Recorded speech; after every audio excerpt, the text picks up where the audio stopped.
Hello everyone, welcome to physics education. इस video में हम डिस्कस करेंगे 11 जुलाई की शिफ्ट नंबर 2 और ये अपना होने वाला है I think set number 34। Total 36 शिफ्टों में अपना एग्जाम हुआ था।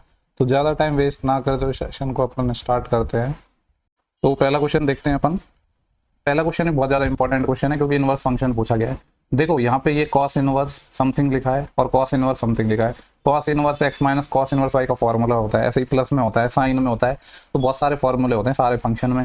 तो अब एसएससी के लेवल पे हम सब तो याद करेंगे नहीं, तो फिर हम क्या करेंगे, एक अल्टरनेटिव मेथड ढूंढ रहे हैं, ठीक है, जिससे एग्जाम में भी ऐसा कोई क्वेश्चन आए तो आप इसको कर सको, क्योंकि सब कुछ याद हम नहीं कर सकते हैं। यहाँ पे लिखा है कॉस इनवर्स 7/25। बेसिकली ये कॉस इनवर्स 7/25 क्या है, ये अपना एक एंगल है, ठीक है, ये कोई फंक्शन नहीं है, ये एक एंगल है, ये भी एक एंगल है, ठीक है। तो यहाँ पे अगर इसको थोड़ी देर के लिए मैं एक्स मान लूँ तो दोनों साइड कॉस ले लो, दोनों साइड कॉस लोगे तो इधर तो कॉस एक्स बन जाएगा और इधर क्या बच जाएगा, जब कॉस और कॉस इनवर्स वो कैंसिल हो जाएगा तो सिर्फ 7/25 आएगा। कॉस क्या होता है, आधार बटीकरण, ये पहले दोनों को सॉल्व कर लेते हैं। इसी तरीके से यहाँ पे है कॉस इनवर्स 15/17, ठीक है। इसको थोड़ी देर के लिए अगर मैं वाई मान लूँ तो दोनों साइड कॉस ले लो। कॉस क्यों लिया, क्योंकि कॉस में फंक्शन था, तो यह आ जाएगा 15/17। कॉस क्या होता है, आधार बटीकरण। ये क्या किसका ट्रिपलेट है, 8, 15, 17 का, यानी इसका जो परपेंडिकुलर है ये लंब 8 हो जाएगा। यहाँ पे ये है आधार बटीकरण, तो इसका परपेंडिकुलर कितना हो जाएगा, 7, 24, 25 का ट्रिपलेट होता है, तो ये कितना हो जाएगा 24। लंब बोलो या परपेंडिकुलर बोलो एक ही बात है, ठीक है। ऐसे ही के मैंने कर्ण लिखा है, हिंदी में कर्ण लिखते हैं, वैसे हाइपोटेनस होता है। ए आधार है, इंग्लिश में इसको बेस बोलते हैं, ठीक है। इतना तो समझ ही सकते हो। अब हमें बेसिकली क्या चाहिए, अगर मैंने इसको एक्स मान लिया, इसको वाई मान लिया, तो हमारे पास अब ये रह गया एक्स माइनस वाई, ये चाहिए हमें। अब देखो यहाँ पे टेन में भी आंसर है, कॉट में भी आंसर है, कॉस में भी आंसर है और साइन में भी आंसर है। तो यहाँ पे हम क्या करेंगे, या तो साइन में या कॉस में लेते हैं, क्योंकि जनरली तो जो सबसे इजी पड़ता है वो साइन कॉस का ही पड़ता है। टेन पे मुश्किल से ही सवाल आएगा, वैसे तो इनवर्स फंक्शन पे आना भी नहीं चाहिए, बट पूछ लिया एसएससी ने। हम साइन निकाल लेते हैं दोनों साइड। साइन मतलब साइन लगा रहा हूँ मैं यहाँ पे, साइन एक्स माइनस वाई निकाल रहा हूँ। साइन ए माइनस बी का फॉर्मूला पता होना चाहिए, क्या होता है, sign A cos B minus cos A sine B. इतना तो मैं उम्मीद कर रहा हूँ कि साइन ए माइनस बी का फॉर्मूला आपको पता होगा, sign A cos B minus cos A sine B. अब यहाँ पे वैल्यू रख देते हैं। साइन एक्स की वैल्यू क्या आ जाएगी, देखो कॉस एक्स है हमारे पास, ये साइन होता है लंब बटेकरण यानी परपेंडिकुलर। एक्स वाला देखना है, एक्स अपने यहाँ पे है ना, तो कितना हो जाएगा, परपेंडिकुलर 24 और हाइपोटेनस क्या है 25 into cos y. Cos y हम गिवन ही था, कितना था 15/17 माइनस कॉस एक्स अपन को गिवन है 7/25 इंटू साइन वाई। और साइन वाई कितना आ जाएगा, साइन होता है लंब बटेकरण, तो ये लंब यहाँ पे परपेंडिकुलर 8 है और हाइपोटेनस कितना है अपने पास 17। 25, 17, 25, 17 आगे मल्टीप्लाई कर देते हैं। 25 × 175, 17 असिल, 25 एकम 25 और 17, 25 और 7 32 और 10 42 यानी 425 आ गया। ये कितना हो जाएगा, 24 × 15, 24 × 5 120, 12 असिल और 24 एकम 24 और 12 36 यानी 360 माइनस 7 8 56। तो ये कितना आ गया अपने पास 30, 360 में से 356 जाएगा तो 304/425। ये किसकी वैल्यू आई है अपने पास, ये वैल्यू आई है साइन एक्स माइनस वाई की। और हमें निकालना क्या था, हमने क्या माना था, इसको x माना था, इसको y माना था, यानी हमें x माइनस वाई चाहिए था, सॉरी x माइनस वाई चाहिए। तो क्या कर देंगे, इनवर्स ले लेंगे। हम क्या करेंगे, जैसे यहाँ पे हमने किया था ना, कॉस इनवर्स को कॉस में कैसे बदला था, इनवर्स लिया। अगर यहाँ पे दोबारा रिवर्स जाना होगा, x माइनस वाई लेंगे तो क्या हो जाएगा, ये साइन इनवर्स हो जाएगा। देन दोनों साइड हम इनवर्स फंक्शन ले लेंगे, तो ये आ जाएगा 304/425। ऑप्शन नंबर 4 हो गया। देखो अगर मान लो आप इसमें साइन, यहाँ पे तो हमें पता था कि साइन इनवर्स में आंसर है, इसलिए साइन निकाल दिया। अगर आप साइन की जगह कॉस भी निकाल देते यहाँ पे, तो फिर दोबारा उसको, और कॉस से आपका आंसर नहीं आता, तो फिर इस वाली प्रॉपर्टी का यूज कर लेते हैं अपन, sine square X plus cos square X is equal to 1। क्योंकि ऐसा नहीं है कि दोबारा उस पूरे को कंप्लीट हम सॉल्व करेंगे, ठीक है। बाकी 10 वगैरह में तो रेयर क्वेश्चन आएगा, मुझे नहीं लगता नहीं आएगा, वैसे इस पर भी शायद क्वेश्चन दोबारा कभी आएगा, लेकिन आया है तो हमने बताया है। नेक्स्ट सवाल देखते हैं। एक ट्राइंगल है DEW, तो DEW एक ट्राइंगल बना देते हैं हम। इसको मान लेते हैं D, ये हो गया E, ये हो गया W, जिसमें क्या है AB पैरेलल है EW के। AB कहीं यहीं पे होगा जो EW के पैरेलल हो गया। बोला गया AD की वैल्यू 4 है, DE की वैल्यू 12 है। DE कहाँ पे है अपना, D से लेकर यहाँ E, ये कंप्लीट 12 है, और अगर इसको निकालना चाहते हैं तो ये 8 है। DW की वैल्यू 24 है। DW कहाँ पे है, D यहाँ पे, W यहाँ पे, यानी कंप्लीट लेंथ 24 गिवन है। हमसे सवाल में पूछा है DB, यानी ये वाली लेंथ पूछी है। हमें पता है कि क्या लग जाएगी इसमें, अपने थेल्स थ्योरम लग जाएगी, क्योंकि लाइन क्या है, पैरेलल है, तो थेल्स थ्योरम लग जाएगी। थेल्स थ्योरम क्या कहती है, D से लेकर A तक का रेशियो बटे D से लेकर कंप्लीट E तक का रेशियो बराबर होगा D से लेकर B तक का रेशियो और D से लेकर W तक का रेशियो। हालांकि आपको थेल्स थ्योरम पता होगी, फिर भी मैंने लिख दिया। वैसे तो मुझे ये करना चाहिए था, डायरेक्ट वैल्यू रख देता, बट जो नए बंदे होंगे तो उनको थोड़ा समझाना भी पड़ता है। ये डी से लेकर ए तक की वैल्यू 4 और कंप्लीट 12 बराबर डी से लेकर बी तक की वैल्यू मुझे नहीं पता है, यही निकालनी है। और डी से लेकर डब्ल्यू तो कंप्लीट वैल्यू 24 है, 12 से ये 24, 2 टाइम कट जाएगा तो यहाँ से डी बी कितना आ गया अपना 4 दूनी 8। सवाल में यही पूछा था डी बी की वैल्यू। नेक्स्ट सवाल क्या है, the sum of the digit of 2 number is 9। इसको देखो मैं आपको बेसिक से बता देता हूँ, वैसे तो मैंने ऐसे 3-4 क्वेश्चन आए जो ऑप्शन से बनाए, लेकिन एक क्वेश्चन में बेसिक से बता देता हूँ। बोला गया 2 अंकों का एक नंबर है जिसका सम 9 है। मान लो 2 अंकों का अगर नंबर कोई एक्स वाई है तो पहले इसको लिखते कैसे हैं, इसको लिखते हैं 10x + y। क्या बोला गया है कि दोनों अंकों का योग 9 है, यानी x + y 9 गिवन है। एक इक्वेशन तो यहाँ से आ गई। आगे बोला है अगर इनके हम डिजिट को आपस में इंटरचेंज कर रहे हैं तो जो संख्या आ रही है वो मूल संख्या से 45 है। डिजिट को इंटरचेंज करेंगे तो संख्या xy की जगह yx बन जाएगी, और इसको लिखेंगे तो कैसे लिखेंगे 10y + x। बोल रहा है कि जो अभी जो संख्या आ रही है और पहले वाली जो संख्या आ रही है इनका डिफरेंस कितना है। बोला गया है ना कि मूल संख्या से जो मेन नंबर था ओरिजिनल नंबर उससे 45 ज़्यादा आ रहा है, यानी 10y + x, इसमें से जो ओरिजिनल नंबर है -10x - y कर देंगे तो ये 45 आ रहा है। आपको पता है यहाँ 10y है और यहाँ y है तो 9 बच जाएगा। ऐसे ही x है और 10x है तो 9 कॉमन आ जाएगा और y - x आ जाएगा, ये आ जाएगा 45। तो 9 से ये 5 टाइम कट जाएगा, यानी दूसरी इक्वेशन आ गई हमारे पास क्या, y - x = 5। ये दूसरी इक्वेशन होगी। दोनों इक्वेशनों को अगर मैं ऐड कर दूं तो अपना y से नहीं x से x कैंसिल हो जाएगा यहाँ पे, तो क्या आ जाएगा 2y की वैल्यू 9 और 5 14 आ गई, तो मैं कह सकता हूँ y कितना आ जाएगा 7 लिख दूँ डायरेक्ट, y आ गया 7। अगर y 7 है तो x कितना होगा 2, क्योंकि दोनों का सम 9 है। पूछ रहा है ओरिजिनल नंबर क्या था, ओरिजिनल नंबर मैंने क्या माना था x y, तो क्या आ जाएगा 2 और 7 27। नेक्स्ट सवाल देखते हैं।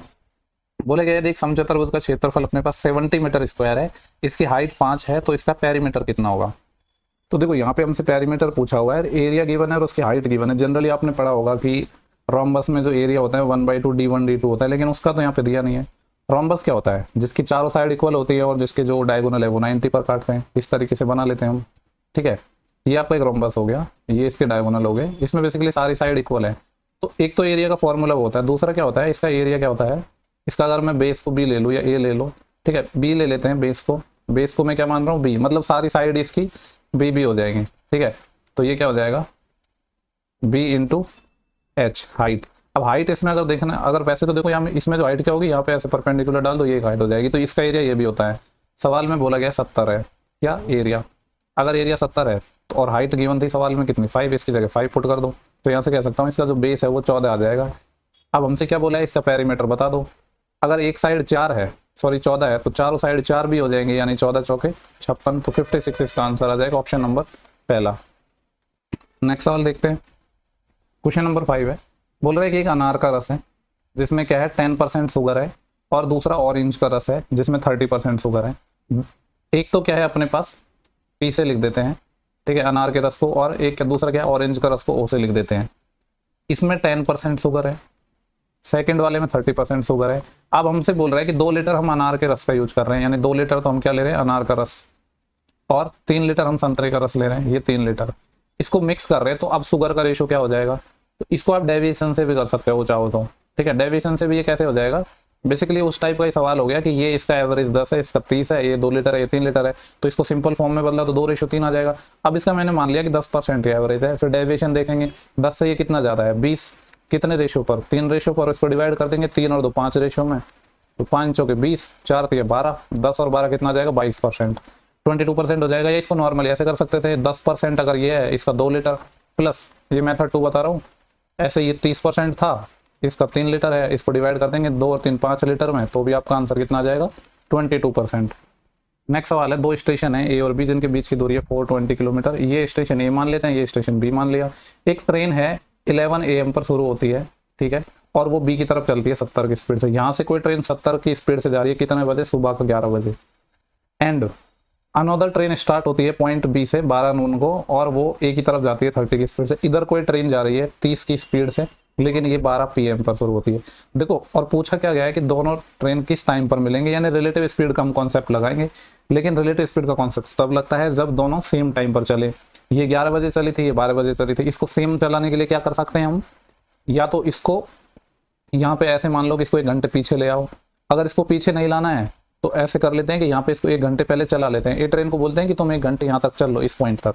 तो ए की स्पीड 70 किलोमीटर पर आवर है, तो 1 घंटे में ये कितनी चलेगी 70, टोटल जो डिस्टेंस गिवन थी हमें वो कितनी थी 420। 420 में से 70 ये चल चुकी, यानी अगर मैं इस दूरी की बात करूँ, इस डिस्टेंस की बात करूँ तो ये कितना हो जाएगा 420 माइनस 70। तो कितना हो जाएगा 420 में से जब 70 जाएगा तो 300 जाता तो 320, लेकिन 30 ज़्यादा है यानी 350। ये अभी जो डिस्टेंस बची है ये 350 किलोमीटर है। अब इसमें हमें रिलेटिव स्पीड लगाएंगे, हमें निकालना है टाइम। मान लो इस किसी पॉइंट पर आकर मिलेंगे ये, ठीक है। वैसे एक कॉन्सेप्ट और आता था S1/S2 बराबर अंडर रूट, पर वो सब नहीं आ रहा आजकल। काफ़ी सारे कॉन्सेप्ट है तो नहीं पूछे जा रहे हैं। पहले एंगल बाई सेक्टर की लेंथ पर भी काफ़ी क्वेश्चन पूछे जाते थे। तो टाइम क्या हो जाएगा डिस्टेंस अपॉन स्पीड। डिस्टेंस कितनी है 350 किलोमीटर। रिलेटिव स्पीड क्या होगी, देखो ये इस डायरेक्शन में जा रही है, ये इस डायरेक्शन में जा रही है, तो अपोजिट डायरेक्शन में तो स्पीड ऐड हो जाएगी, यानी 70 और 30। 70 और 30 कितना हो जाएगा 100 किलोमीटर पर आवर की स्पीड से जाएंगे 0 से 0। 5-7 ये कितना आ जाएगा 3.5 घंटे, 3.5 आवर। तो टाइम क्या होगा 3.5 घंटे कब से हैं, हमने क्या किया था इसको 12 बजे तक चला लिया था, तो 12 बजे के बाद 3.5 घंटे, यानी 12 बजे में 3.5 घंटे और जोड़ दो, तो 12 और 3 15। 15 का मतलब होता है 3 बजे, यानी 3:30। कौन सा ऑप्शन आ जाएगा पहला। नेक्स्ट सवाल है, ए का मान हमें फाइंड करना है। 7 डिजिट का एक नंबर है और वो 72 से डिविजिबल है। नंबर क्या है 4645A52। अगर नंबर 72 से डिविजिबल है तो मैं कह सकता हूँ 8 और 9 से डिविजिबल होगा। 8 का रूल क्या कहता है, 8 का रूल कहता है कि लास्ट के 3 डिजिट अपने डिविजिबल हो जाए किससे 8 से। और 9 का रूल क्या कहता है कि सम ऑफ डिजिट डिविजिबल हो जाए 9 से। सम ऑफ डिजिट की बात करते हैं हम। देखो सम ऑफ डिजिट की बात करूंगा तो 9 के मल्टीपल को तो हटा देते हैं, 5 और 4 9। फिर क्या बचा अपने पास, यहाँ पे एक 5 है और ये 4, इसको भी हटा देते हैं। एक यहाँ पे 6 बचा है और एक यहाँ पे 2 बचा है, यानी अपने पास बचा है 8 + a। इसको हमें 9 से डिवाइड करना है। अब अगर मुझे सबसे छोटी वैल्यू में लूँ a की, तो क्या लेना पड़ेगा a 1 लेना पड़ेगा। लेकिन 1 देख के यहाँ आंसर लगा के आगे मत बढ़ जाना, वेरीफाई एक बार करना पड़ेगा। क्यों, a लेने पर ये 9 से तो डिवाइड हो गया, पर क्या 1 लेने पर, सॉरी a की वैल्यू 1 लेने पर ये 9 से तो डिविजिबल हो जाएगा, पर क्या a 1 लेने पर ये 8 से भी डिविजिबल हो रहा है कि नहीं, क्योंकि 8 से भी तो देखना था। 8 एकम 8, 7 बचेगा 72 और 8 नाम 72, यानी 8 से भी हो रहा है। हमें दोनों ऑप्शन वेरीफाई करने पड़ेंगे, एक से काम नहीं चलेगा, ठीक है। तो इसका आंसर हो जाएगा 1। नेक्स्ट सवाल देखते हैं। O is the centre of circle. O क्या है, एक वृत्त का केंद्र है। दो कॉर्ड है A B and C D जो इंटरसेक्ट करते हैं एक दूसरे को इंटरनली पॉइंट P पर इनसाइड द सर्कल। ये एक सर्कल हो गया, दो कॉर्ड बना लेते हैं इस तरीके से। कॉर्ड का नाम क्या था, एक का नाम था AB, दूसरे का नाम था CD। ये एक दूसरे को काटती है पॉइंट P पर। आगे हमें गिवन है AB की वैल्यू 22, कंप्लीट लेंथ गिवन है ये AB की वैल्यू 22 और PB की वैल्यू 14 है। अगर PB की वैल्यू 14 है तो मैं कह सकता हूँ ये 8 हो जाएगा। CP की वैल्यू 8 है, ये वाली लेंथ 8 है, तो PD पूछा है तो कॉर्ड इंटरसेक्शन थ्योरम क्या कहती है, A से लेकर P तक की दूरी 8 इंटू P से लेकर B तक की दूरी 14, ये बराबर हो जाएगा C से लेकर P तक की दूरी 8 इंटू P से लेकर D तक की दूरी, ये 8 से 8 कैंसिल हो गया, यानी PD अपना 14 आ गया। सवाल में यही पूछा था कि PD की वैल्यू क्या होगी। नेक्स्ट सवाल देखते हैं। मीरा किसी काम को 20 दिनों में कर सकती है और नीना इसको 30 दिन में और सीमा 40 दिन में। एक कौन है मीरा, M से लिख देते हैं, एक है नीना N से लिख देते हैं और एक है सीमा S से लिख देते हैं। अगर सबके एलसीएम की मैं बात करूँ तो 120 आ जाएगा। 20 6 120, 30 चौके 120, 40 3 120। बोला गया है कि मीरा और सीमा ने 4 दिन तक साथ मिलकर काम किया। किसने, मीरा प्लस सीमा। मीरा की एफिशिएंसी है 7, सीमा की एफिशिएंसी है 3, यानी 6 और 3 9 की एफिशिएंसी से इन्होंने 4 दिन तक काम किया, यानी 36 काम कर लिया। अभी क्या बोल रहा है, फिर मीरा की जगह नीना ने ले ली। अभी मीरा की जगह नीना ने ले ली, लेकिन दूसरी सीमा तो अभी भी काम करेगी, यानी अब नीना और सीमा काम करेंगे। तो बोल रहा है कि कुल मिलाकर जो काम है वो कितने दिनों में हुआ है। देखो 36 काम हो चुका है, 120 था, तो मैं कह सकता हूँ कितना काम अभी बचा है 64 और 20 84 काम बचा है। उसको अब कौन करेंगे, नीना और सीमा। नीना की एफिशिएंसी कितनी है 4 और सीमा की है 3, यानी 4 और 3 7 की एफिशिएंसी से काम होगा, तो 12 दिन यहाँ पे लगेंगे। तो टोटल टाइम कितना लगा, सवाल में ये हमसे पूछा गया था। तो टोटल टाइम कितना लगा, 4 दिन तो यहाँ पे इन्होंने पहले मिलकर काम किया था, तो 4 दिन तो ये लग गए प्लस 12 दिन ये लग गए, तो टोटल कितना दिन लग जाएंगे 4 और 12 16, तो 16 डेज इसका सही आंसर हो जाएगा। नेक्स्ट सवाल देखते हैं। एक समबाहु त्रिभुज है जिसकी प्रत्येक साइड है 16 सेंटीमीटर है। इसका पेरीमीटर और इसके मीडियन का सम हमें बताना है। देखो अगर इक्विलेटरल ट्रायंगल है तो इसका पेरीमीटर क्या हो जाएगा 4 × 16, यानी पेरीमीटर तो हो जाएगा 64, सॉरी 4 नहीं 3 साइड होती है ना, 3 × 16 आएगा 48 तो हो गया इसका पेरीमीटर। एक पूछ रहा है मीडियन। आपको पता है कि किसी भी इक्विलेटरल ट्रायंगल में, किसी भी समबाहु त्रिभुज में हाइट भी वही होती है, मीडियन भी वही होती है, सारे जो सेंटर होते हैं वो एक ही पॉइंट पर होते हैं। तो मैं कह सकता हूँ जो हाइट होती है वही अपनी क्या होती है, मीडियन होती है। और इक्विलेटरल ट्रायंगल की हाइट कह लो या मीडियन कह लो, आपको पता है क्या होती है √3/2a। ठीक है, जिनको नहीं पता है तो ऐसे निकाल लेना। इसको साइड a मान लो तो ये परपेंडिकुलर हो जाएगा, जो मीडियन भी होगी हाइट भी होगी, सब कुछ यही हो जाएगा। ये a/2 है, ये a/2 है, पाइथागोरस लगाओगे तो ये क्या आ जाएगा √3/2 × a। तो मीडियन कितनी आ जाएगी, √3/2 इंटू ए की वैल्यू क्या है साइड 16, तो 2 से कट जाएगा 8 टाइम, 8 √3 आया। लेकिन ध्यान से पढ़ा, अगर आपने नहीं होगा सवाल तो गलत कर दोगे। यहाँ पे बोल रहा है इसकी माध्यिकाओं का योग मीडियन का सम। अब मीडियन चूंकि एक नहीं होती है, मीडियन किसी भी ट्राइंगल में 3 होती है, क्योंकि तीनों वर्टेक्स से जाएंगी, तो 3 से इसको मल्टीप्लाई करना पड़ेगा, यानी मीडियन का जो लेंथ का सम है वो आ जाएगा 24√3। अब निकाल लो रेशो, हमें क्या निकालना था 48/24√3 सॉल्व करना था। 24 से 2 टाइम कट जाएगा, यानी 2/√3 अपना सही आंसर हो जाएगा, ऑप्शन नंबर 4। नेक्स्ट सवाल देखते हैं। एक इलेक्शन हुआ जिसमें 2 कैंडिडेट थे, एक कैंडिडेट को 44% वोट मिले हैं और वो 1440 वोटों से हार गया। बोल रहा है कि कोई भी इनवैलिड वोट नहीं था, तो टोटल नंबर ऑफ वोट कितने पड़े। Total number of vote cast, देखो इसको बहुत इजीली बनाया जा सकता है बिना पेन कॉपी के। अगर 44% एक कैंडिडेट को मिले हैं तो मैं कह सकता हूँ दूसरे को कितने मिले होंगे, फिर कोई भी इनवैलिड नहीं था तो 56% मिले, और दूसरा कैंडिडेट 1440 वोटों से हारा है। और अगर हम देखें तो कितना परसेंट से हारेगा, 44 और 56 के गैप से, यानी 8% से। ठीक है, कितने परसेंट से हारेगा ये, 8% से, 8 नहीं सॉरी 12, दोनों का गैप क्या आ जाएगा 12% से। 12 की वैल्यू 1440 है, 12 का स्क्वायर यानी 12 दूनी 44। ठीक है, कितना टाइम, 12 टाइम कट जाएगा, तो हमें 100 की वैल्यू निकालनी तो 12,000 आ जाएगी। देखो 44 और 56 का डिफरेंस आ गया 12, 12 की वैल्यू सवाल में कितने की बना 1440, ये क्या है 12 का स्क्वायर है और उसके पीछे एक जीरो ही तो चिपक रहा है, यानी 120 है इसका। हमें 100% की वैल्यू चाहिए, तो 2 जीरो और चिपका दो, तो कितना आ जाएगा ये 12,000, ऑप्शन नंबर पहला। नेक्स्ट सवाल देखते हैं क्या पूछा है यहाँ पे। Find the pass percentage of section A at least one of the 2 examination. A का हमें पास परसेंट निकालना है, कम से कम एक में पास होना चाहिए 2 एग्जामिनेशन में। तो ए की बात कर रहा है तो बी और सी को तो भूल जाओ, कोई लेना देना ही नहीं है हमें बी और सी से, तो सिर्फ ए पे फोकस करेंगे। यहाँ पे ए है। अब यहाँ पे देखते हैं कि क्या क्या डाटा गिवन है। बोला गया कि student failed in both exam. अगर बोथ में फेल है तो ये हमें तो सिर्फ पास वालों का परसेंटेज चाहिए ना, टोटल में तो ये इंक्लूड होगा लेकिन पास में तो नहीं है, यानी इस डाटा को नहीं लेंगे हम। यहाँ पे बोल रहा है student failed in half yearly but passed in annual exam. Half yearly में फेल हो गया लेकिन एनुअल में पास हुआ है, और सवाल में ही बोला था कि एटलीस्ट 1 एग्जामिनेशन में वो पास होना चाहिए, यानी हाफ ईयरली या ईयरली में से एटलीस्ट एक में पास होना चाहिए, तो एक में पास है यानी इसको ले लेंगे। ये बोल रहा है student pass in half yearly, यहाँ पे अब की बार हाफ ईयरली में पास हो गया और एनुअल में फेल हो गया, और अभी तक आप देख पा रहे हो तो कोई भी कैंडिडेट रिपीट नहीं हुआ है। ठीक है, अब क्या बोल रहा है student pass in both exam, both exam में पास हुए ये हो गए। क्या पूछा है इसने, पास का परसेंटेज पूछा है, तो पास का परसेंटेज कैसे निकालेंगे हम, जितने पास हुए हैं वो डिवाइड बाई टोटल, तो क्या आ जाएंगे अपने पास परसेंटेज आ जाएगा। पास हुए कितने हैं 65 और 10 कितने हो जाएंगे 75 और 75 और 16, 75 और 6 81 और 10 91 में पास हुए हैं, और टोटल कितना है 91 तो था, ये 39 और ऐड हो जाएगा, यानी मैं कह सकता हूँ ये हो जाएगा 130।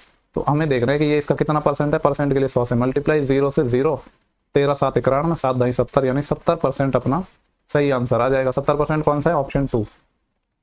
नेक्स्ट सवाल देखते हैं, ये कुछ अपना लैंग्वेज बेस्ड क्वेश्चन है, देख लेते हैं। बोल रहा है कि कौन सा कथन सत्य नहीं है, मतलब 3 सही होंगे एक स्टेटमेंट रॉन्ग होगा, वही हमें ढूंढना है। बोल रहा है किसी वृत्त की सबसे बड़ी जीवा है, उसकी लंबाई रेडियस से डबल होती है। बिल्कुल, सबसे बड़ी जीवा क्या होती है डायमीटर, वो क्या होती है रेडियस की डबल ही तो होती है, 2r होती है, यानी पहला स्टेटमेंट तो सही है, लेकिन हमें तो गलत ढूंढना था। नेक्स्ट है, यदि किसी तल में यानी किसी प्लेन में हम क्या कर रहे हैं, अगर 3 पॉइंट हम खींच दें, 3 पॉइंट हो, तो वो सदैव क्या बोल रहा है, तो जो वृत्त है वो सदैव इन बिंदुओं से होकर गुजरेगा। क्या आप कह सकते हो कि किसी प्लेन में मैं 3 पॉइंट अगर ड्रॉ कर दूं तो क्या सर्कल उनसे गुजरेगा। मान लो इस तरीके से मैंने ड्रॉ कर दिया 3 पॉइंट, इस तरीके देखो ड्रॉ करने के ऊपर डिपेंड करता है। मान लो इस तरीके से मैंने ड्रॉ किया, एक मैंने यहाँ ड्रॉ कर दिया, एक ड्रॉ यहाँ किया, तो चलो इनसे तो मैंने गुजार दिया, लेकिन ऐसे भी तो हो सकता है ना, 1 पॉइंट यहाँ पे होगा, 1 पॉइंट यहाँ पे होगा, 1 पॉइंट यहाँ पे होगा। मान लो सर्कल ऐसे बन जाए अपना, मतलब ये कोई कंपलसरी तो नहीं है ना कि 3 पॉइंट अगर प्लेन में है तो क्या उनसे सर्कल होकर गुजरेगा, बिल्कुल कोई कंपलसरी नहीं है। तो ये स्टेटमेंट हो गया गलत, और गलत ही हमें चाहिए था। बाकी ऑप्शन को भी डिस्कस कर लेते हैं। बोला किसी वृत्त का जो पेरीमीटर है वो त्रिज्या, पेरीमीटर और त्रिज्या का जो रेशियो है वो हमेशा कांस्टेंट होता है। क्या कांस्टेंट होता है क्या, पेरीमीटर क्या होता है, किसी भी सर्कल का पेरीमीटर क्या होता है, उसकी सर्कमफ्रेंस यानी 2πr, और किसका रेशियो रेडियस का। देखो रेडियस से रेडियस कट जाएगी तो 2πr है, क्या 2π कांस्टेंट नहीं है, बिल्कुल कांस्टेंट है, तो इनका रेशियो हमेशा क्या होता है कांस्टेंट होता है, ये बात भी सही है। बोल रहा है एक त्रिभुज के शीर्ष, एक त्रिभुज जिसके शीर्ष वृत्त पर है और एक भुजा उसका व्यास हो तो वह समकोण त्रिभुज होगा। देखो कैसे, एक सर्कल है और क्या बोल रहा है एक ट्राइंगल जिसके जो शीर्ष हैं वो क्या है वृत्त पर है, इस तरीके से हमें ट्राइंगल बना देते हैं, ठीक है, जो वृत्त पर है, और एक जो साइड है वो क्या है इसका व्यास है, डायमीटर है। आपको पता है अगर ये डायमीटर है तो ये सर्कमफ्रेंस पे 90 डिग्री का एंगल बनाता है, ये हमने कितनी बार बताया है। तो समकोण त्रिभुज बना रहे हैं, अगर 90 है तो समकोण त्रिभुज बन गया, यानी ये वाला भी सही है, तो ऑप्शन 2 सही हो जाएगा, गलत हमें ढूंढना था। नेक्स्ट सवाल पे चलते हैं। बोल रहे हैं कि ए वर्टिकल पोल जिसकी लेंथ 6 मीटर है वो 4 मीटर लंबी शैडो बनाता है ग्राउंड पर। यानी इस तरीके से कोई पोल है 6 मीटर का, वो 4 मीटर की शैडो बना रहा है, ठीक है। अब आगे बोल दिया हमसे कि उसी टाइम पर एक टावर है जिसकी शैडो 28 मीटर है। यानी अगर हम देख रहे हैं तो कोई इस तरीके से है, कोई टावर है जिसकी शैडो 28 है और हमसे पूछ रहा है कि उसकी हाइट क्या होगी। यानी ये 28 था, 28 गिवन है, जबकि अगर यहाँ पे देखें तो इनमें रिलेशन क्या है हाइट और शैडो में, अगर ये 6 है तो ये 4 है। यानी यहाँ पे 4 की वैल्यू 28, यदि 7 गुना तो हाइट भी इसका 7 गुना हो जाएगी, 6 का 7 गुना यानी कितना आ जाएगा 42, यानी ऑप्शन नंबर 2। नेक्स्ट सवाल है, श्याम की इनकम है 20% लेस है राम से। एक राम है एक श्याम है, 20% कितना होता है 1/5। किसकी इनकम कम है? श्याम की, राम से। यानी अगर राम की 5 है तो श्याम की कितनी हो जाएगी 4। बोला गया है कि इन परसेंटेज टर्म्स राम की इनकम कितना ज्यादा है श्याम से।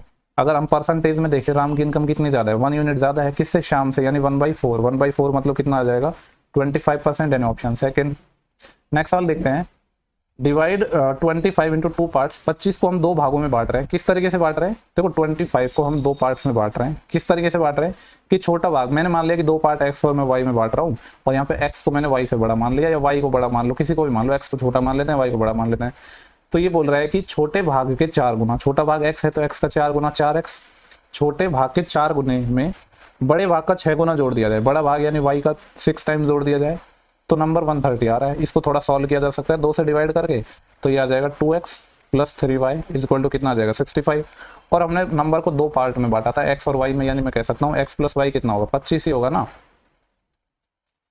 क्योंकि 25 को ही तो हम बांट रहे हैं। तो हमें पूछा क्या है कि बड़ा भाग बताना है, यानी y की वैल्यू हमें फाइंड करनी है। अगर y की वैल्यू फाइंड करनी है तो इसको इक्वेशन 1 मान लेते हैं, इसको इक्वेशन 2 मान लेते हैं। हमें y चाहिए यानी x को हटाना है। इक्वेशन 1 को मैं 2 से मल्टीप्लाई कर रहा हूँ, उसमें से माइनस करूंगा, या फिर एक काम कर सकते हैं 2 को माइनस कर देते हैं, यानी इक्वेशन 2 में से हम माइनस कर रहे हैं इक्वेशन 1 को 2 से मल्टीप्लाई करके, तो क्या रिजल्ट आएगा 2 में से 1 को माइनस कर रहे हैं और 2 से मल्टीप्लाई हो रही पहली वाली, तो x से तो x कट जाएगा, यहाँ पे है 3y माइनस 2 से मल्टीप्लाई किया तो 2y आएगा, 3y माइनस 2y मतलब y इज इक्वल टू ये आ जाएगा 65 माइनस 25 का डबल 50, क्योंकि 2 से मल्टीप्लाई किया था ना, यानी मैं कह सकता हूँ y की वैल्यू 15 आ गई। y बड़ा पार्ट था, वैसे वैल्यू क्या आ गई देखो, y की वैल्यू 15 आ गई, x की वैल्यू 10 आ गई, हमसे बड़े पार्ट की वैल्यू पूछी थी यानी 15 हो जाएगी। नेक्स्ट सवाल है, प्रत्येक 5 सेंटीमीटर भुजा वाले 3 घनों के सिरों को हम एक दूसरे से जोड़ रहे हैं। देखो मैंने आपकी कितनी बार बताया है, कोई घन का आप क्यूब जोड़ रहे हो तो सिर्फ ये लेंथ कंपोनेंट चेंज हो जाएगा, क्योंकि हम सिर्फ एक ही तो कंपोनेंट को ऐड कर रहे हैं ना, लेंथ को हम जोड़ रहे हैं। तो ये 5 थी तो अभी लेंथ 15 हो जाएगी, बाकी चीजें तो सेम ही रहेंगी, क्योंकि पहले ये क्यूब था अभी क्यूबॉइड बन गया, एक चीज चेंज हो जाएगी बाकी सेम ही रहेंगे। पूछ रहा है जो रिजल्ट क्यूब आ रहा है, क्यूबॉइड आ रहा है, उसका पृष्ठ क्षेत्रफल twice of LB plus BH plus HL, तो LB कितना हो जाएगा 15/75 प्लस BH कितना हो जाएगा 5/5 प्लस HL कितना हो जाएगा 15/75, 75 और 75 150 और 25 125, 125 का डबल, एक सेकंड 150 और 175 175 का डबल करना है तो 350 हो जाएगा। मुझे लग रहा है सेम सवाल आया तो था, शायद वैल्यू डिफरेंट आई होगी। बोला गया कि what was the percentage increase in the number of banyan trees in 2020 compare to the banyan tree in 2016। 2016 के कंपेयर में 2020 में बनियान ट्री में कितना चेंज आया है? 2016 यहाँ पे है, 2020 यहाँ पे है, बनियान ट्री यहाँ पे है। ये 20,000 था अभी 38 हो गया। 16 के कंपैरिजन में देखना था हमें, तो 20,000 से 38,000 हो गया। अगर रेशियो की मैं बात करूँ तो कितना हो जाएगा, ये 2 से काटेंगे तो 10 से 19 हो गया, यानी कोई चीज़ 10 से 19 हो गई, 9 बढ़ गई कितने पर 10 पर, और 9/10 मतलब 90% का इसमें इंक्रीज हो गया। 90% है ऑप्शन नंबर पहला। नेक्स्ट सवाल देखते हैं, क्वेश्चन नंबर 19 है। क्या बोला गया हमसे यहाँ पे? बोल रहा है कि हेमिस्फेरिकल बाउल है जिसको सिल्वर से हम बना रहे हैं, इंटरनल डायमीटर 2 सेंटीमीटर है। देखो डायमीटर 2 सेंटीमीटर है तो रेडियस कितनी आ जाएगी 2, और थिकनेस इसकी 0.5 है। पूछ रहा है वॉल्यूम, पूछ रहा है इसको बनाने के लिए जो यूज होगा, और बोला गया कि पाई की वैल्यू, यहाँ पे x नहीं है ये पाई है, पाई की वैल्यू 3.14 यूज करना है। तो सॉल्व कर लेते हैं। देखो हेमिस्फीयर का जो स्फीयर का वॉल्यूम क्या होता है 4/3 पाई आर क्यूब, लेकिन हेमिस्फीयर का क्या हो जाएगा 2/3 पाई आर क्यूब। अब आर की जगह यहाँ पे चूंकि ये क्या है अपने पास, इसमें 2 रेडियस है इंटरनल और एक्सटर्नल, यानी ये हो जाएगा r cube minus r cube. सारी वैल्यूज यहाँ पे सब्स्टिट्यूट कर दो फटाफट। पाई की वैल्यू 3.14 इंटू आर क्यूब। एक देखो कैपिटल आर क्या हो जाएगा, अगर इंटरनल रेडियस 2 है, स्मॉल आर तो 2 है, और एक्सटर्नल रेडियस क्या हो जाएगा, देखो इस 2 तो इसकी रेडियस थी इंटरनल, और 0.5 सेंटीमीटर का इसमें क्या था थिकनेस था, तो मैं कह सकता हूँ ये हो जाएगा 2.5। तो हमें क्या करना है 2.25 के क्यूब में से, सॉरी 2.5 के क्यूब में से माइनस करना है 2 का क्यूब, देखो अब यहाँ से इसको फर्दर सॉल्व करने के ना अपने पास दो तरीके हैं, या तो आप ए क्यूब माइनस बी क्यूब निकाल दो डायरेक्ट, 2.5 का क्यूब हो जाएगा 15.625 और 2 का क्यूब 8, लेकिन फिर उसको 3.14 से मल्टीप्लाई करना है तो वो ज़्यादा डिफिकल्ट होगा, उससे बढ़िया ए क्यूब माइनस बी क्यूब लगा दो। अब ये तो आपको पता होगा, जल्दी से लिख देता हूँ, A minus B A square plus B square plus A B, क्योंकि इससे थोड़ा ईजी पड़ जाएंगी चीज़ें। ये आ जाएगा 2/3 इंटू 3.14 इंटू ए माइनस बी, 2.5 में से 2 जाएगा तो सिर्फ 0.5 बचेगा, 0.5 को 1/2 लिख देता हूँ, इंटू क्या आएगा ए स्क्वायर यानी 2.5 का स्क्वायर 6.25 प्लस बी स्क्वायर यानी 2 का स्क्वायर 4, और फिर क्या आएगा ए बी, दोनों का मल्टीप्लाई करेंगे तो 5, 6 और 4 10, 10 और 5 15, यानी ये आ जाएगा 15.25। कितना आ जाएगा ये 15.25। इसको हमें सॉल्व करना है। देखो ये 2 से तो 2 कैंसिल हो जाएगा, 6 और 2 8 5 13। अभी हम इसको मल्टीप्लाई कर लेते हैं, 3.14 को 15.25 से मल्टीप्लाई कर लेते हैं। या फिर एक चीज़ कर सकते हैं, जब हमें 3 से डिवाइड करना है ना, तो देखो यहाँ पे अगर मैं देख पा रहा हूँ तो चाहो तो इसको कर लो चाहे इसको कर लो, इस वाले को कर रहा हूँ मैं, इनका सम ऑफ डिजिट आ रहा है 5 और 1 6, 6 2 8 8 5 13 आ रहा है, सम ऑफ डिजिट 13 आ रहा है, जबकि 3 से काटने के लिए या तो 12 होना चाहिए था या 15 होना चाहिए था। तो इस 15.25 को मैं 15.24 लिख देता हूँ, जिससे होगा क्या, सिर्फ 0.1 ही तो कम लिखा है, जिससे ये 3 से कट जाएगा। कितने टाइम, 3 पंजे 15 और 3 8 24 यानी 5.08 टाइम। अब 3.14 को मल्टीप्लाई करना है किससे, 5.08 टाइम, तो मल्टीप्लाई कर लेते हैं। अब इसको कैसे मल्टीप्लाई कर सकते हैं, इसको मैं लिख देता हूँ 3.14 और इसको लिख देते हैं क्या, इसको 5.08 रहने देते हैं, क्योंकि दोनों को हम ब्रेक करके लिख देंगे तो वो और ज़्यादा टफ पड़ जाएगा। पहले 5 से मल्टीप्लाई किया तो 5 दिया 15 और 0.8 से किया तो 24 यानी 0.24 प्लस, अब क्या करेंगे 5.08 से 14 से मल्टीप्लाई होगा, 14 × 112 फिर 1 असिल 14 पंजे 70 और 1 71 और पॉइंट आएगा 2 और 2 4 के बाद, यानी पॉइंट आएगा यहाँ पे। तो ये कितना हो जाएगा 15 पॉइंट, देखो 71 और 24 है, यानी ये हो जाएगा 90 और 95। ये एग्जैक्टली अगर मैं बात करूँ तो 15.9512 कुछ इतना आ रहा है, यानी अप्रोक्सीमेटली कितना आ जाएगा 15.96। ठीक है, थोड़ी कैलकुलेशन तो थी। नेक्स्ट क्वेश्चन देखते हैं अपन, क्या बोला गया यहाँ पे, एक सेकेंड। बोला गया कि what is the percentage increase in profit percentage from company be in 2014 from the previous year के कंपैरिजन में, यानी 2013 के कंपैरिजन में 14 में कितना चेंज हुआ है। तो देखो कंपनी बी की बात कर रहा है, ये सर्कल वाला होगा, 2014 यहाँ पे है, इसके रेस्पेक्ट में ये वाली लाइन यहाँ पे है, ये 50 यानी यहाँ पे डाटा 50 है। और 2013 में देखो ये लाइन यहाँ पे है, ये अगर स्ट्रेट लाइन की मैं बात करूँ तो ये है 45 पर, ठीक है, ये 45 पे है, लेकिन ये लाइन से थोड़ा नीचे आ रहा है, मतलब ये जो पॉइंट है ना, एग्जैक्टली तो नहीं पता है कहाँ है, लेकिन 45 से थोड़ा नीचे है। अगर मैं इसको 45 मान के चलूँ, क्योंकि यहाँ पे ना इन्होंने क्लियर नहीं दिया है, तो हम आइडिया भी थोड़ा नहीं लगा पाएंगे कितना है, पर देखते हैं ऑप्शन वगैरह की हेल्प मिल जाएगी। तो अगर मैं 45 इसको मानूँ तो 45 से 50 हुआ है, यानी कितना बढ़ गया है, 5 बढ़ गया है। या रेशो की बात कर लेते हैं, 5 नाम 45 और 5 दाई 50, यानी 9 से 10 हुआ है, मतलब 1 बढ़ा है, कितने पर 9 पर, और 1/9 11.11% होता है। तो आंसर या तो 11.11% आएगा, या फिर अगर ये लाइन इस पर होता, अगर थोड़ा नीचे है तो इससे थोड़ा ज्यादा आंसर हो जाएगा, इससे और बड़ा हो जाएगा, अगर ये नीचे होगा तो परसेंटेज इंक्रीज और ज्यादा हो जाएगा ना। ऑप्शन देखते हैं, इतना तो पता है 11.11 से कम तो आंसर नहीं आ पाएगा, ये 3 ऑप्शन तो हट गए, एक ऑप्शन था, तो ये आंसर हो जाएगा। एग्जाम में देखो, ये मैंने कोई क्वेश्चन नहीं बनाया, एग्जाम में इस तरीके से आया, तो थोड़ा ये भी कंसीडर आपको करना पड़ेगा। नेक्स्ट सवाल देखते हैं। बोल रहे कि शॉपकीपर 27% लेस वेट का यूज कर रहा है और क्लेम कर रहा है कि कॉस्ट प्राइस पर बेच रहा है, प्रॉफिट परसेंटेज क्या होगा। देखो ये वेट में गड़बड़ कर रहा है, देना चाहिए था इसको 100 ग्राम, लेकिन 27% कम दे रहा है, यानी 73 ग्राम में बेच रहा है अगर वेट में है। और एक बोल रहा है कि ये कॉस्ट प्राइस पर बेच रहा है, तो वो तो 1:1 होगा, उसका तो यूज होगा नहीं, यानी प्रॉफिट किससे हो जाएगा, ये वेट वाले से। तो जब वेट का जस्ट रिवर्स करते हैं प्रॉफिट के लिए, 73 के सामान को ये 100 में बेच रहा है, प्रॉफिट कितना कमा रहा है 27 यूनिट। परसेंटेज प्रॉफिट चाहिए लेकिन हमें तो 27/73 मल्टीप्लाई बाई 100, देखो ये आ जाएगा कितना 2700/73, 73 से जब डिवाइड करेंगे तो 7 चौके 28, 4 टाइम तो ज्यादा हो जाएगा, यानी 3 टाइम जाएगा, 3 वाली लाइन में आंसर आएगा। ये 2 ऑप्शन नहीं हो सकते हैं। अब बात रही या तो 37 होगा या 39 होगा। जब 73 का 3 गुना किया तो कितना आ जाएगा 210 और 219, बचेगा कितना 20 और 50, 51 बचा, 51 बचा। अभी क्या उतारेंगे हम 0। अब ये 70 होता तो इसका 7 टाइम कितना जाता 490, लेकिन 73 है, यानी 3 का 7 टाइम और 21 और जाएगा, यानी ये हो जाएगा अपने पास कितना 9 और 2 11, ये आ रहा है 511, और जबकि है 510, यानी 37 के एग्जैक्ट नियर आएगा, मतलब थोड़ा सा कम आएगा क्योंकि ये 511 हो रहा है और है हमारे पास 510, यानी 37 के बहुत ज्यादा क्लोज, जिसको हम क्या कह सकते हैं 37। नेक्स्ट सवाल देखते हैं, इलेक्शन का क्वेश्चन है। बोल रहा है कि चुनाव में 2 उम्मीदवारों के बीच 30% मतदाताओं ने अपना वोट नहीं डाला और 200 वोट इनवैलिड हो गए। एक जो विनर है उसको 65% मिले हैं वैलिड वोट का और वह 1200 वोट से जीत जाता है। तो टोटल वोट हमें निकालना है, 100 मान के करेंगे इसको। मैंने मान लिया कि 100 टोटल वोट थे, ये क्या थे टोटल वोट। इसमें से क्या बोल रहा है कि 30% ने अपना वोट डाला ही नहीं। अगर 30 ने वोट नहीं डाला तो वोट कितना डालेंगे, 30 ने तो वोट डाला ही नहीं, वोट डालेंगे 70 लोग। 70 में से भी क्या हो रहा है कि 30% मतदाताओं ने अपना वोट नहीं डाला और 200 वोट हैं इनवैलिड हो गए।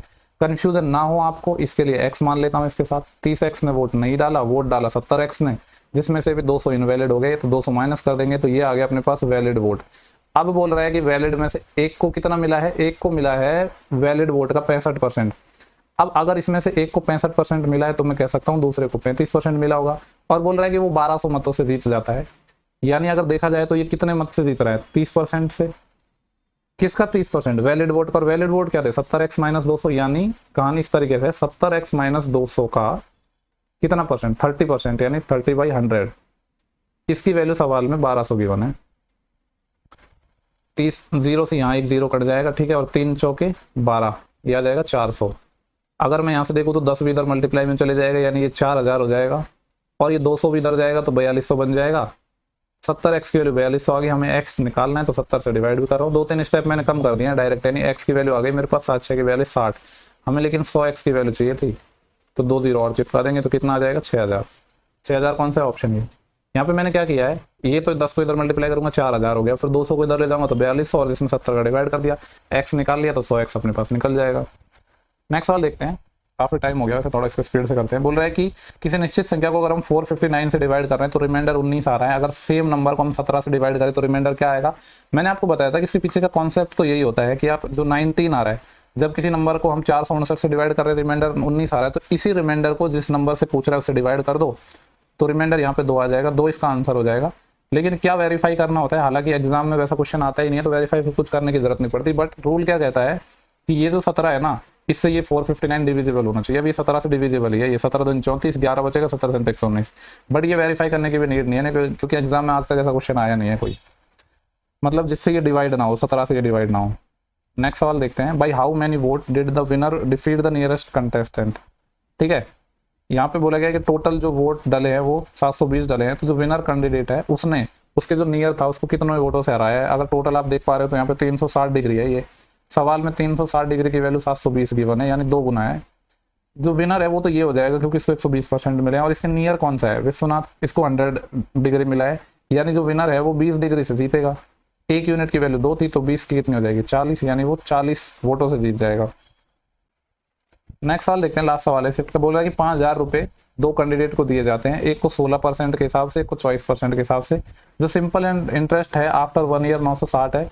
तो पूछ रहा है कि what is the amount loan at higher rate, higher rate पर कितना लोन दिया गया था। इसका सबसे बेस्ट तरीका बताऊंगा आपको, मैंने पहले भी बताया। एक तो हम क्या कर रहे हैं 16% के हिसाब से दे रहे हैं, दूसरे को 24% के हिसाब से दे रहे हैं, लेकिन उसको तोड़ के लिखेंगे 16 + 8%।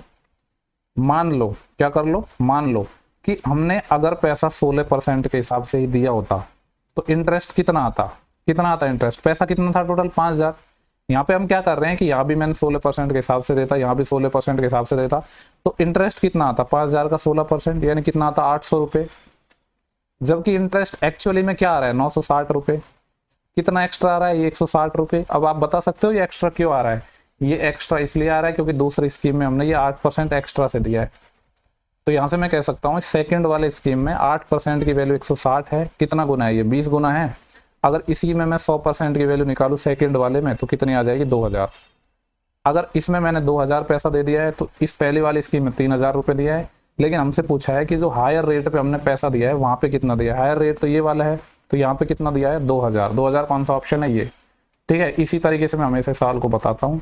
इस शिफ्ट के पूरे 25 क्वेश्चन हो चुके हैं। उम्मीद कर रहा हूँ कि सारे सवाल आपको क्लियर हो गए होंगे। अगर वाकई आपको वीडियोस हेल्पफुल लगते हैं तो अपने दोस्तों के साथ शेयर करो, जिससे लोगों को पता लगे, क्योंकि अभी यार चैनल में उतना ग्रो नहीं हो पा रहा है जितना कंटेंट डाला जा रहा है, क्योंकि लोगों को पता ही नहीं है। चलो नेक्स्ट वीडियो मिलते हैं।